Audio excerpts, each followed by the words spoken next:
Welcome back to this, the 14th in my series on Abraham and his family. We've arrived at Genesis chapter 24, which concerns the quest to find a bride for Isaac. Abraham instructs the oldest servant in his house, the chief servant, the one who rules over everything that he owns, to go and to search for a bride for his son. Now, the character in question is probably Eliezer of Damascus, who's mentioned previously in chapter 15, a noteworthy character insofar as he was at one point due to inherit everything that Abraham possessed. His commitment to his master is quite striking in that it is something that he is making his master's name great, even though that means that he will not be the one to inherit. For if Isaac were not the one to inherit, he would be, in many ways, next in line, now that Ishmael has gone. And so it's worth paying attention to him, what he is doing here. In many respects, he is like Abraham is in relationship to God within Abraham's household. He is one who's committed to make another person's name great over his own. He is instructed to take an oath, and he takes this oath by putting his hand under Abraham's thigh, presumably next to his genitals, and he wouldn't be wearing underwear. It would be a very intimate thing, a very vulnerable thing to do that, and this isn't the usual way that you take an oath. It would be a very extreme, serious oath, an oath that made the person to whom the oath was being taken very vulnerable to the person who was making the oath. It was also something that expressed the significance of what was being done as concerning Abraham's loins, what came forth from him, his seed. This was his legacy that was at stake. And Abraham is old at this point, and this chapter represents an important transition. It represents the transition from Abraham at the center of the picture to Isaac at the center of the picture. And it is an important movement that maybe suggests that what's taking place at this point is related in part to maybe a last will and testament that Abraham is making. He's instructing his servant, and at the beginning of this we're told that he's Abraham's chief servant. At the end he's spoken about as the servant of Isaac. There is a transition and a passing over of the baton at this point, and the passing over of the baton is associated with the quest to find a bride for the son, a bride for Isaac. Now he's sent and he's instructed not to take a wife from the Canaanites, from the daughters of the Canaanites, nor to return Isaac to the land where Abraham came from. Rather, the servant is to go to the land that Abraham came from and find a wife for the son. And the servant asks, what will happen if the woman isn't willing to follow him back to the land? Should he take the son back, Isaac back to the son? And Abraham instructs him firmly not to do so, and that he will be given the land of Canaan. And so it's important that whatever wife is found for the son, that she be committed to leaving that place. Consider what's taking place here in part.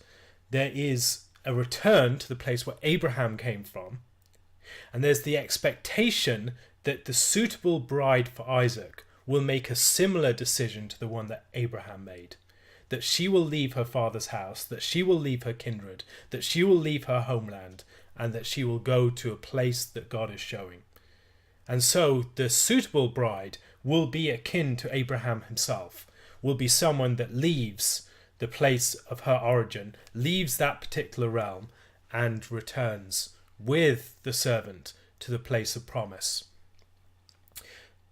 If the woman won't follow him, the servant will be released from the oath, and in that case he should not take the son back there, and he takes this oath, and then he goes out on his journey. He takes 10 of his master's camels and departs. I'm not sure why it's 10, maybe just a full number. Maybe it's just the way it happened and that's all it is, but why we would be told it was 10 is maybe a detail that invites some sort of reflection. All his master's goods are placed in his hand, and he arises and goes to Mesopotamia to the city of Nahor. All his master's goods in his hand, in part because it's going to be transitioned to Isaac. At the end of this story, he becomes Isaac's servant. And so he's bearing this responsibility of the transition of all Abraham's property to Isaac. And it seems at this point that Abraham and Isaac are not living in the same place. We do not have a blessing narrative for Abraham, as Abraham dies and blesses, or is about to die and blesses his son and all these sorts of things. That doesn't happen. They don't seem to be in the same place. We see it in the story of Isaac and his son Jacob, and Esau as well, of course, involved in that story, and we see it also in the story of Jacob, but we don't see it in the story of Abraham. So maybe there's some rift between the two, we don't know, but the transition of property from one to another seems to occur through the servant, through his mission to find a bride from the father's mission and then bring that to the son with the possession of everything that Abraham possesses. He goes and makes his camels kneel down outside the city by a well of water at evening time, when women go out to draw water. And he says to the Lord that if he will give him, he prays for success and for kindness to his master Abraham. And he asks that as he stands by the well of water and the daughters of the men of the city come out to draw water, that the young woman to whom he asks, please let down your pitcher that I might drink, and she responds by drink, and I will also give your camels to drink, that she will be the one that God has appointed as a bride for Isaac. And this will be proof of God's kindness to his servant Abraham. Now again, consider what's being asked here. This is quite a Herculean task to get all this water for 10 camels. Camels are thirsty animals. They're going to drink a lot. And to go down into the well, presumably this is a well that you had to step down into and come back up. The suggestion is she would be having to move in some sort of a blur to get all this stuff done. She's going to be taking on a considerable task of hospitality upon herself. This is over and above anything that anyone should reasonably expect. And all he's done is asked for this most basic act of hospitality, just a drink. And then she will go over and above and she will express this extreme hospitality, this giving not just to him, but to all his camels. Now again, what might this remind us of? This reminds us of Abraham, that Abraham is a man who's distinguished by extreme hospitality. In chapter 18 we see that as the three strangers come towards Abraham, that he expresses this remarkable hospitality towards them. Over and above, what he gives to them is a grand feast. And what Abraham's servant is asking here, in part, is he's asking for a sign, but the particularity of this sign is important. On the one hand, this woman is going to be asked to undertake a journey similar to Abraham himself. On the other hand, she's being asked to display hospitality on a scale similar to Abraham. This is remarkable hospitality, and it's proof that she is a suitable person to bear the covenant line with Isaac, that this is a suitable partner for the son, and the one who will bear the covenant that's been defined to this point in large part by hospitality, going over and above, making the name of others great, and making the name of God great, and sacrifice, all these sorts of themes, that will be borne by the next generation too. And what is the suitable woman for that? Well, someone who's going to leave her father's house and go to a place of promise, and someone who's going to display extreme hospitality. So, what happens next is he sees the women coming out to draw water, and before he had finished speaking, behold, Rebekah, who was born to Bethuel, son of Milcah, the wife of Nahor, Abraham's brother, came out with her pitcher on her shoulder. Were she introduced this way? She's described as the son of Bethuel, and Bethuel is described not just as the son of Nahor, but as the son of Milcah. That's an interesting detail. It suggests maybe that we're supposed to consider the story that goes back, the story that Milcah is a significant character in her own right, that she is the daughter of the dead brother, Haran. And so the significance of Rebekah is that she is the son, or she's the daughter of the granddaughter of the daughter of the dead brother. And so this is a fulfillment in many ways of the raising up of the seed. This is the raising up of the seed to the dead brother, the sort of levirate arrangement that exists between Nahor and Milcah has now led to the fruit of not just Bethuel, but Rebekah. Rebekah is the one who brings those sides of the family together with the other sides of the family in Abram and presumably Iscah, Sarai, who was taken as the daughter and sister of Lot, the daughter of Haran. And these two sides of the family, both of whom were committed to building up the name of the dead brother, are going to be brought together in one united family. And there's something fitting about that too. So we see features of this woman. She is someone who will undertake a journey like Abraham. She will leave her father's house, go to a place of promise. She is someone who will display extreme hospitality, and she is someone who has come from a union that is designed to build up the name of the dead brother. Not to make their own name great, but to make the name of another great. These are all aspects of her character that qualify her to be a suitable bearer of the line of promise. What happens then? She's described in more detail. She's described as very beautiful to behold.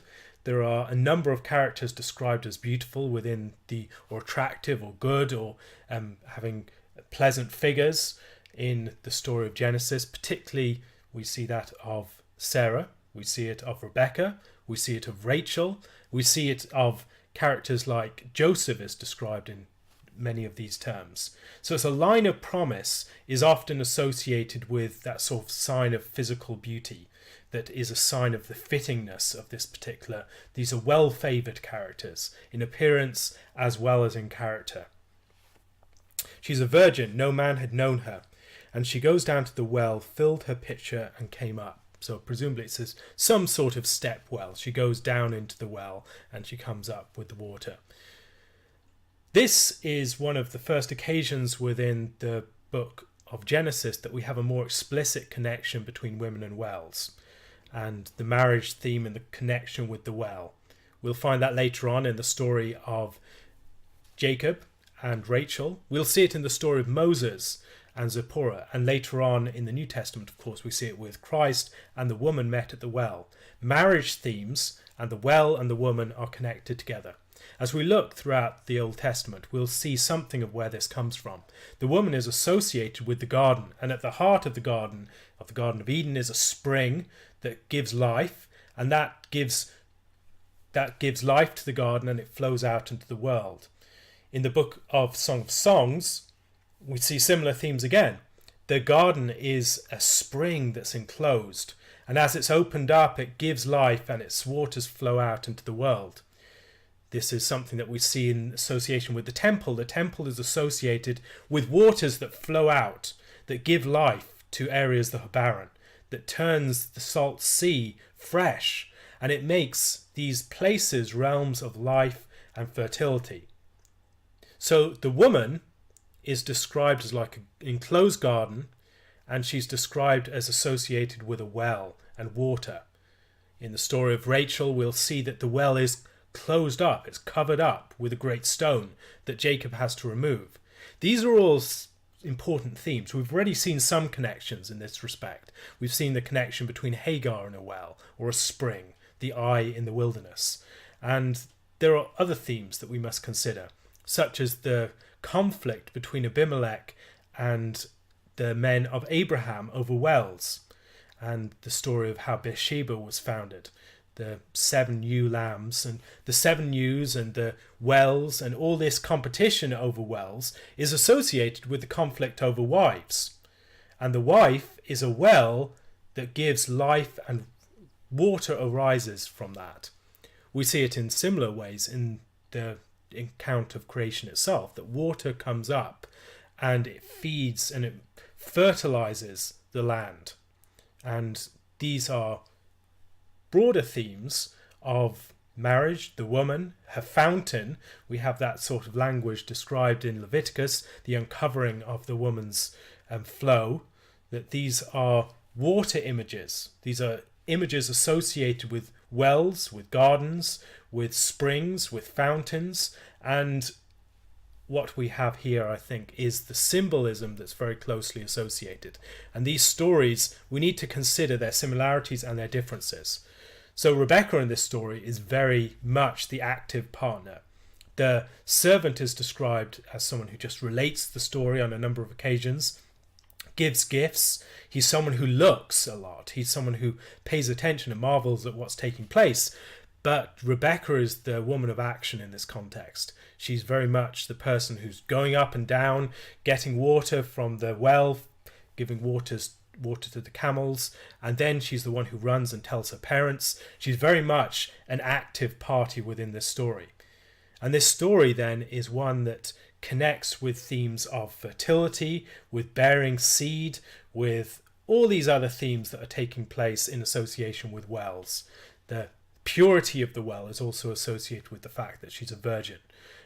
These themes are taken up in places like the wisdom literature and Proverbs, Song of Songs, and elsewhere. They're important themes, and it's worth considering how they play out in the New Testament as well. He makes his request, and she says, "Drink, my lord." And she hastened and let her pitcher down to her hand and gave him a drink. Now, she had finished giving him a drink. She said, "I will draw water for your camels also until they have finished drinking."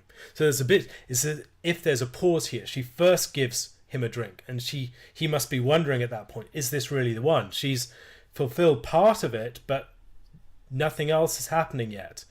I'm waiting, is there going to be anything more? And then, of course, she says she's going to get water for the camels too. There's that second stage of the sign is about to be fulfilled. So she hastened, emptied her pitcher into the trough, ran back to the well to draw water, and drew for all of his camels. And the man, wondering at her, remained silent, so as to know whether the Lord had made his journey prosperous or not. And so he's waiting for her to complete the task, and he's wondering at just how remarkable this is, and whether God is in fact bringing to pass this remarkable sign that he had asked for. When the camels finished drinking, the man takes a golden nose ring weighing 1/2 shekel and 2 bracelets for her wrists, weighing 10 shekels of gold, and then gives them to her. And at that point he asks, "Whose daughter are you? Tell me, please, is there room in your father's house for us to lodge?" Again, it's another request for hospitality, and she responds by saying that she is the daughter of Bethuel, Milcah's son, whom she bore to Nahor. Now, described as the son of Bethuel, as the daughter of Bethuel, she doesn't give her mother's name, but she gives her grandmother's name. And Bethuel is very much described as the son of Milcah. Now, why might that be? Maybe because there is a levirate situation going on here. That the levirate situation means that it's primarily Haran and Milcah that are being built up through the work of Nahor.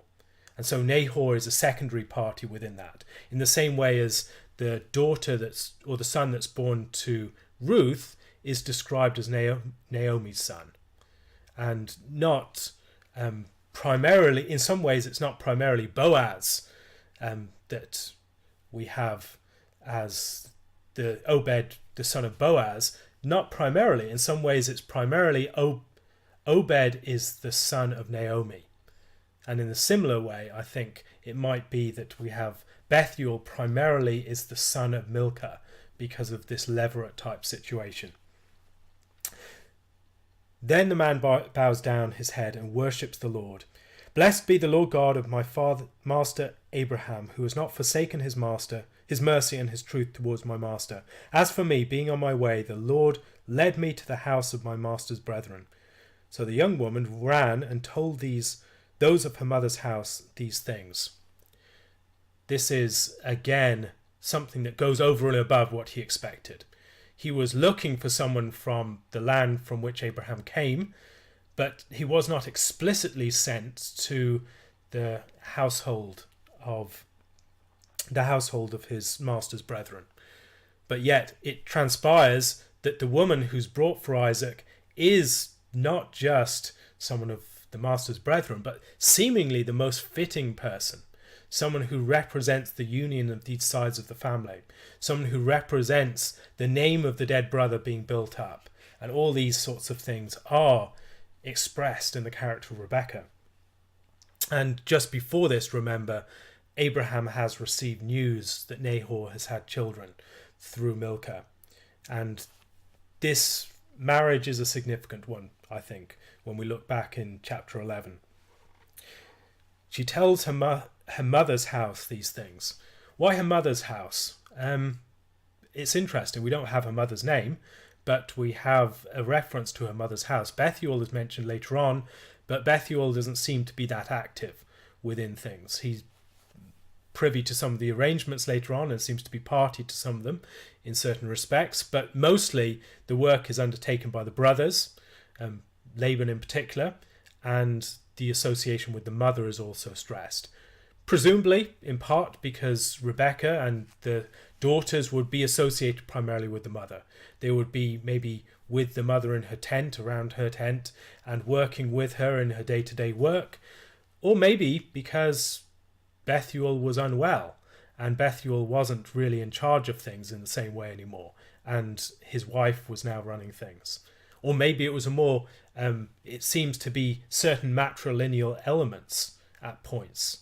Now I'd suggest that that's mostly because of the reference to the Levirate arrangement, but it's worth considering what's taking place.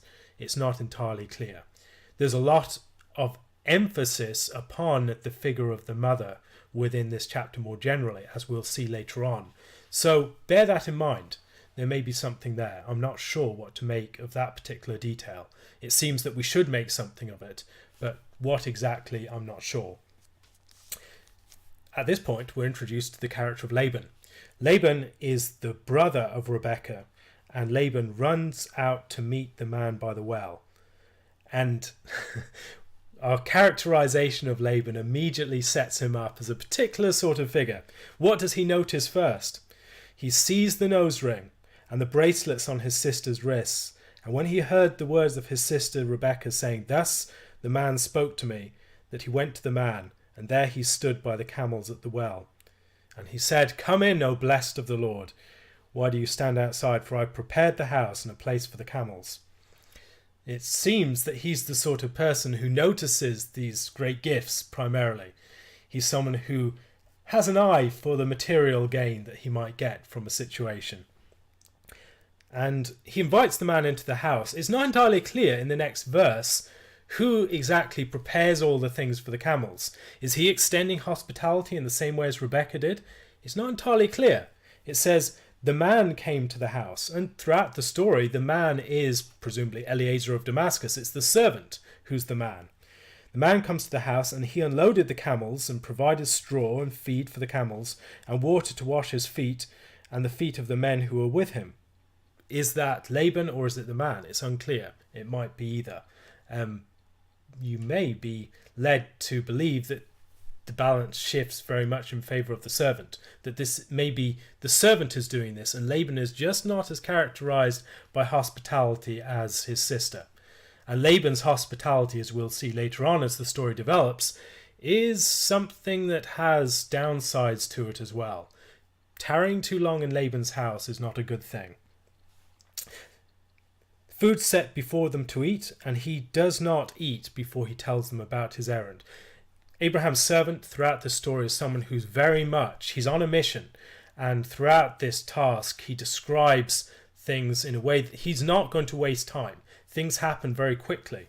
There's the hurrying of Rebekah and the hurrying of the servant. Very much they parallel each other, whereas Laban is the one who is tarrying. Laban is the one who wants to delay things. And immediately things happen. Before he had finished giving his prayer, Rebekah comes on the scene. And then Rebekah's hurrying and doing all these things. Rebekah runs to her house. Before they have started eating the meal, he must give them his mission, tell them his mission. And then first thing in the morning, he wants to leave. This is a man who's hurrying. This is a man who's on a mission. And this is a man who's very similar to Rebekah, who has similar characteristics. He describes himself as Abraham's servant. Now, why are we end up having the whole story more or less told again? Why would it do that? Earlier on, we have Rebekah just telling her brother and her mother's house these things. We could have it as short as that. He could just tell them his story and that would be it. The text doesn't have to repeat the story. By repeating the story, the text suggests that there's something that we need to notice here, the way the story is being told perhaps, that there are some differences, and in those differences is a message for us to learn. Now, if we look through the story, it's worth noticing this is the longest story in the book of Genesis. There is a great attention given to the character of Rebekah and the choice of Rebekah. This choice of a bride for Isaac is a keystone event. It's a key transition as well, as I've suggested, from Abraham being the centre of the picture to Isaac being the centre of the picture. It's associated also with the death of Sarah.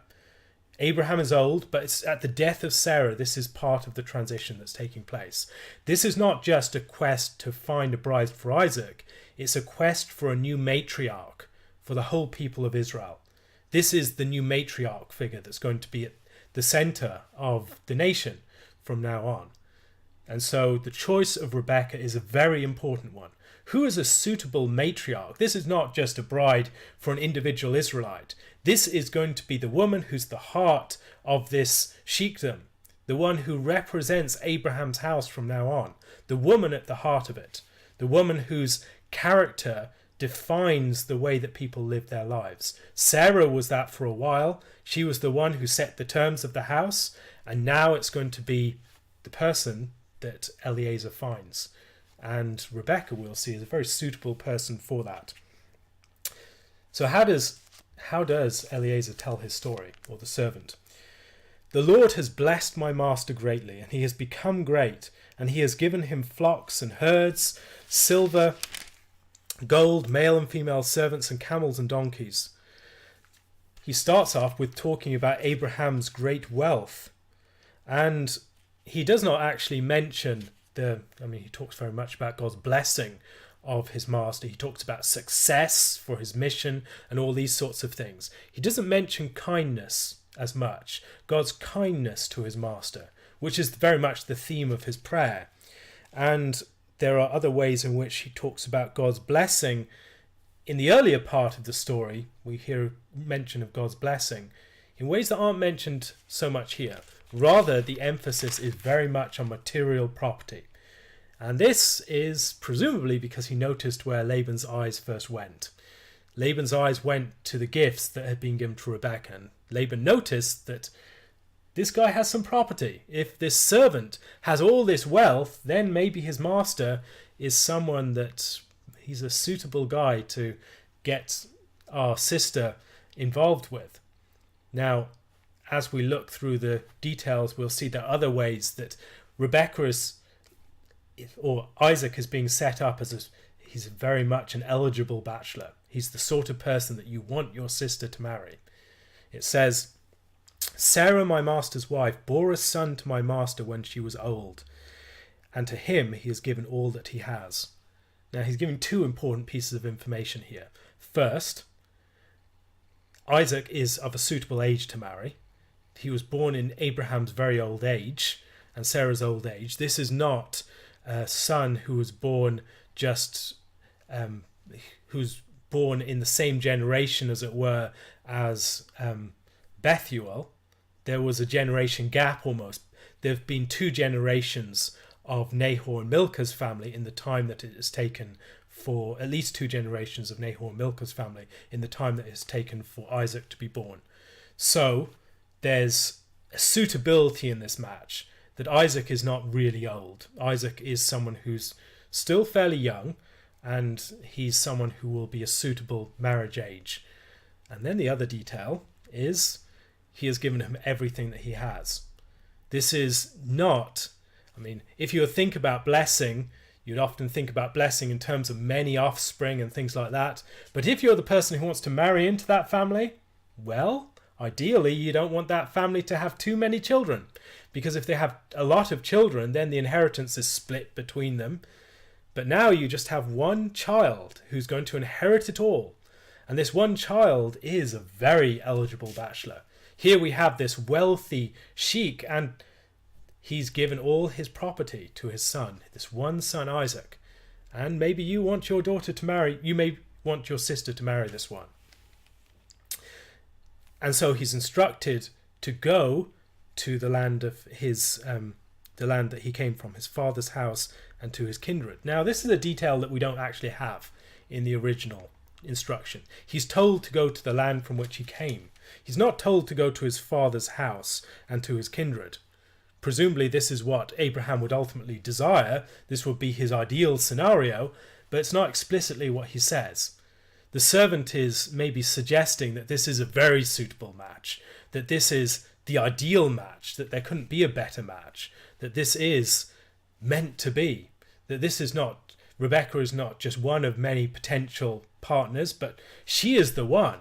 I mean, there's no one else who really fits the criteria as well as she does.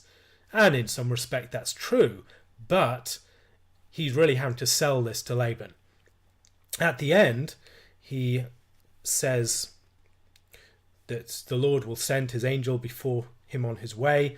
Again, this is similar to the way that the angel is involved in these stories. The angel is described in the story of Jacob when he blesses later on. And Jacob is someone who's guided and assisted by the angel. He wrestles with the angel. The angel is the one who leads you and protects you as you go away from home. The one who leads Israel and goes ahead of them into the promised land. The angel is the one who prepares the way. And this is a preparation of the way into the finding of a wife. And this also gives you a sense of how significant this event is. That the angel that goes before is the angel that goes before as they are led into the land. The angel that goes before in a number of other key occasions that prepares the way before God's face. Now, what we're having here, I suppose, is something very similar. The choice of a bride for Isaac is an event of great significance, which is why the text gives it such close and detailed and almost exhaustive attention, telling things 2 or 3 times over, just so that we get a sense of how important things are. And he talks then about the sign that he asked for, the virgin that would come and draw water for him and then offer to give water to his camels also. And that hurried character of Rebekah, he mentions that as well. And all these details are given again. Now this suggests that there is, first of all, the significant changes, but also that this is an event that is of great significance. We should pay attention to the details, that there is something happening here that represents Rebekah as a suitable partner. And suitable partner from Laban's perspective, that Isaac will be an eligible bachelor. He's the one that Laban would want to give his sister to in marriage. And again, it's worth, as we look back through these stories, the connection between wife and sister, and the brother and the sister in their marriage arrangements. These are worth paying attention to. Laban is the one who's primarily the one to win over here. The brother is the one who's arranging the marriage situation. And that helps us to understand in part why Abraham represented himself as the brother of Sarah, not just her wife, not just her husband. It meant that he was in a position to bargain. The prospective suitors would have to go through him. And so he was in a position to protect her better than if he was a direct obstacle of the husband. What else can we notice here? That the arrangements are very similar to arrangements from the ancient Near East concerning a sort of brother or wife-sister arrangement, where the wife was adopted into as her husband's sister and became his wife too. So there's a deeper relationship there. It's a deeper knitting into the kin the circle of kin. It's not just a matter of becoming a wife, it's a matter of becoming part of that kin group as well. They say, after they've heard the story, that it obviously comes from the Lord, it's to be, and so they consent, and then they bring Rebekah before them. And Rebekah has right of veto. She has the right to consent. This is not arranged marriage. In this situation is not just you must marry this person, you have no choice. Rather, it's an arrangement in which the prospective wife has veto power and needs to have her consent, and that's a part of the arrangement. It's expected. This is something that suggests that Rebekah was very much active within this. She wasn't the one doing all the negotiations, setting out the terms of the agreement, but she had a part in it. She had to give her consent. The other thing to notice is that all these giving of gifts, it was in some respect a matter of giving surety. So if Rebekah was divorced or something like that, her brother Laban and her father's house would have resources that had been given to her against such an eventuality. She also is given property as she is married, and that property that she has herself is not allowed to her husband. He is not allowed to dispose of it, but rather if she needs it, that's her independent property. And often that will come in the form of jewellery and gold and things like that. So these are all ways in which she's being provided for, ways in which she's given some independent wealth, some ways in which she's given surety and guarantees in case something goes wrong, in case her husband dies, in case she's divorced or something else along those lines. It's a sign that she's not just a concubine, she's a full wife, that a concubine wouldn't have those same sorts of privileges, wouldn't have the modern marriage situation, you don't really have those to the same extent. And so a modern situation would maybe be closer in some respects to the situation of a concubine without having some of the same privileges. But clearly, since we have monogamy, it's a very different situation, so it's not really comparable. The marriage to Rebekah then is, they want to delay it. So they say, just a little while longer. He and the men who were with him ate and drank and stayed all night. Then they arose in the morning. And he said, send me away to my master. He wants to get on his way. And we've seen throughout the story, he's someone who wants to hurry and get things done. He's a man of action. Rebekah's a woman of action. And he's not wanting to be delayed. But her brother and her mother said, let the young woman stay with us a few days, at least 10. After that, she may go. Now, it's not entirely clear what this means, whether it's it could be years, it could be a year or 10 months. There is debate about what this exactly means. One way or another, it's the expectation that he tarry and Rebekah tarry for a few days. We have a number of these stories. We have that story within the time of Jacob with Laban, where he's only supposed to be a few days until Esau's anger dies down and his mother will call him back. But it ends on winding up to be many years, decades. In the story of the Levite's concubine in Judges chapter 19, we see a similar thing. The drawing out of hospitality and wearing on for many days and being tarried in the house of the father-in-law. It's not an ideal situation. It has an ominous tone to it in that context. And maybe not such an ominous tone here, but as we read later on, tarrying in the house of Laban is not a good thing. It leads to a sort of slavery for Jacob. And so the fact that Abraham's servant wants to get immediately on his way, it's a good thing, that he's not going to be tarried. He's not going to be wasting time in the house of Laban. Rebekah is quite happy to go as well. They call Rebekah and they said to her, will you go with this man? And she said, I will go. And they send away Rebekah, their sister, and her nurse, presumably Deborah, who's mentioned later on, and Abraham's servant and his men. They bless Rebekah and they say to her, our sister, may you become the mother of thousands, of 10,000s, and may your descendants possess the gates of those who hate them. That might draw our minds back to Genesis chapter 22. In blessing I will bless you, and in multiplying I will multiply your descendants as the stars of heaven, and as the sand which is on the seashore, and your descendants shall possess the gates of their enemies. So the blessing upon Rebekah here by her family is a similar blessing to the blessing that's given to Isaac at the time of the binding of Isaac. The angel that gives the blessing is giving a blessing that reminds us of what happens to Rebekah here. And those two things brought together again suggest that this is a very suitable partnership. Rebekah and her maids arise, ride on the camels and follow the man. And the servant took Rebekah and departed.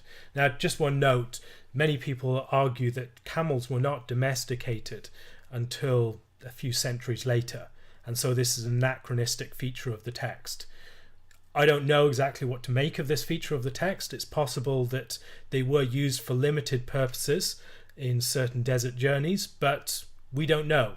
And it's always dangerous to speculate too much upon these sorts of details when we just do not have enough maybe to judge. But it's important to register that particular detail. Many of the commentators will point this out. Isaac comes from the way of Beer Lahai-roi, for he dwelt in the south. Now, that is the site that Hagar meets with the angel of the Lord in chapter 16. It's associated, the Negev is associated with Ishmael. It's not really a site where you would expect Isaac to be. Isaac does not seem to be living with his father at this point. So he's now living down in the south. And some have suggested that he was going to meet with Hagar, maybe to bring Hagar up. And we're not up to Abraham after the death of Sarah. We're not sure. It's not entirely certain. He goes out to meditate in the field in the evening, and he lifted his eyes and looked, and there the camels were coming. So he lifts his eyes and looks, and he sees this thing on the horizon, something coming towards him. Lifting up eyes and looking. We've seen that on a few occasions within the book of Genesis. It happens when Abraham is met by the three men at the Oaks of Mamre. He lifts up his eyes and he sees these people coming towards him. Then we have it in the event of the story of the sort of shadow binding of Isaac in the events surrounding Hagar and Ishmael in chapter 21, and we have lifting up eyes and looking in the story of the binding of Isaac too, the Akedah story.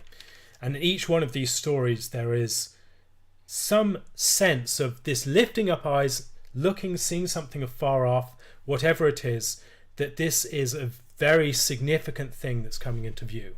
And this looking and seeing something coming towards is something that happens on both sides. So Isaac lifts up his eyes and sees the camels coming, and then Rebekah lifted her eyes, and when she saw Isaac, she dismounted from a camel. Again, she falls off a camel. She comes off a camel quickly.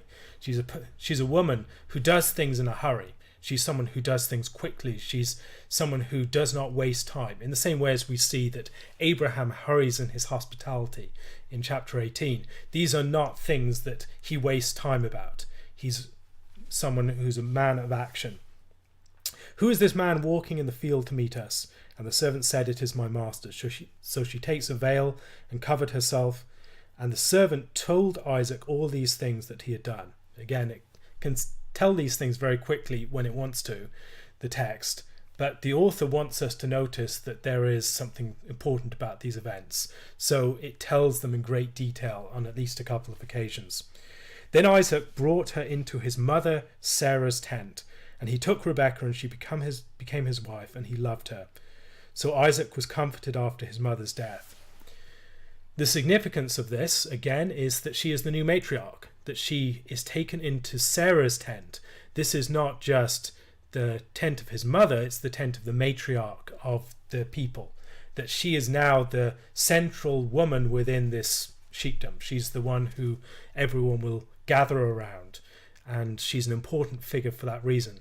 And as I've noted, she is someone who's like Abraham himself. She has an Abraham-like character and a Sarah-like character, and in those respects she is a suitable bride for Isaac. She's a suitable person, not just as a bride for Isaac, but a suitable one who will, with him, bear the destiny of the covenant. She is the one who will hold that baton and bring it forward to the next generation. That relationship with the taking of a bride and being comforted after the mourning of his mother, again, that's something that we need to pay attention to. That there is a transition here. A transition from, first of all, the property of Abraham becomes the property of Isaac. The destiny of the covenant is moved from Abraham to Isaac. And now we also see this transition from Sarah to Rebekah. And that transition is one that takes place psychologically for Isaac. Isaac moves from the mourning of his mother to the taking of a wife. And his presence at this particular location might be associated with Ishmael. Maybe Ishmael lives at this particular location too, but they seem to be associated in some ways. They both live in the Negev, and there are various other ways in which we might think that there is an association with Ishmael and Isaac at this point. Maybe their relationship has been healed to some extent, that the rivalry between their mothers is not expressed on the next generation. We don't know, but those are details that we can maybe speculate about. Are there any other features of this text that are worth noticing? I've already mentioned the significance of the theme of wells and women. That's one theme. But there is another story within the Old Testament that has very similar features. It has signs that are given as someone goes on a quest to find something. It involves servants setting out on a particular mission. It involves seeing a significant character. It involves finding a party that will be suitable as a partner for some other party. What is that story? It's the story of Samuel and Saul. In chapter 9 of the book of 1 Samuel, we see that Saul goes out on a mission to find the lost donkeys of his uncle. And as he searches for of his father Kish, and as he searches for these donkeys, he gets to the place of the prophet, the city of the prophet, and he goes to inquire of the prophet. That's his intention. But as he goes to this city, what does he see? As they go up the hill to the city, they meet some young women going out to draw water. And he asks, "Is the seer here?" And they answered them and said, "Yes, there he is, just ahead of you. Hurry now, for today he came to this city because there is a sacrifice of the people on the high place." It says they will find him, etc. And they will not eat until he comes. And then immediately, as they were going up to the city, there was Samuel coming out towards them on the way up to the high place. It's a very similar description to the first encounter with Rebekah. And what happens next, there's the appointing of Saul as the true bridegroom, as it were, of Israel. He's going to be the bridegroom, the king that will lead them. Now, that connection, I think, is a helpful one because it helps us to understand that in both of these cases, we are seeing the quest for a marriage partner. In the first quest, it's a quest for a bride for Isaac, the matriarch of the people. In the second, it's the quest for the bridegroom, the king that will lead them. And in both of these stories, what we have at the end is a new union that's created. The new union of the covenant that Abraham's son Isaac now has a bride, and the two of them, Isaac and Rebekah, in that union, they will become the mother and the father of Jacob, through whom all the tribes will descend. We see it also in the story of Samuel and Saul. Samuel is given a sign that this is the one. He is told the day before that God will bring this particular person to him. He will meet him the next day. And then when Saul comes across his path, God says, "This is the one." Again, we have God's involvement, giving the confirmation of a sign. And within the surrounding chapters, in chapter 10, we see a series of signs that are given to Saul himself. Signs, things that will befall him. And those things, as they befall him, will be demonstrations, proof that this is in fact what God has intended, that he is in fact going to be the king of Israel. And each one of these things is a confirmatory sign. Then, connecting these two stories, I think we are seeing something broader about the significance of both of these events. The story of the choice of Rebekah then is an important story, and its significance is highlighted by just how much space is given to it, and also by the parallels with the story of the quest for a king for Israel. If you found this helpful, please like or subscribe to this channel. If you would like to ask any questions on this or other issues, please do so using my Curious Cat account. If you'd like to support this and other videos like it, please consider becoming a contributor using my Patreon account or donating using my PayPal accounts. The link to both of those will be below. Lord willing, I'll be back again tomorrow with the 15th of my series. God bless, and thank you for listening.